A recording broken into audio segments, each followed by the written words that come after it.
Here's everything you'll need if you want to build a PC. Up first, you're going to need a CPU, which is like the brains of your computer, and you're going to need a cooler for that. A lot of these actually come with them.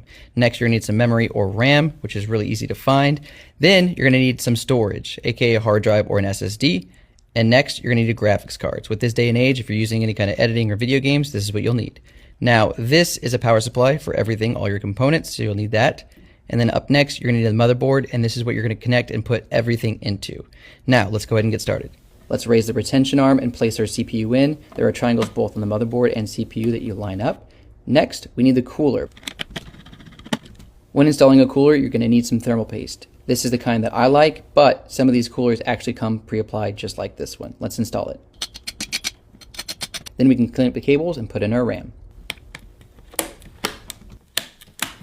Let's install our storage. This is an M.2, which plugs directly into the motherboard. This one, we're going to take off the heatsink and then we're going to plug that in. Plugging in our M.2, we're going to go ahead and screw that heatsink right back on there. One of my favorite things is installing a graphics card. You're going to see it has a missing tooth. It just plugs in right to the motherboard. Just slide it on in and then you'll hear a click. Lastly, we're going to go ahead and plug in all of our power to the motherboard, to the CPU, and then obviously to our graphics card. Once we do that, we can go ahead and use this to the test bench to make sure everything's working. We're going to use our screwdriver to bridge the connection and make sure everything's working, and as you can see, and another way with a nice motherboard, you can actually use your finger because it actually has a power switch on the motherboard. We are done.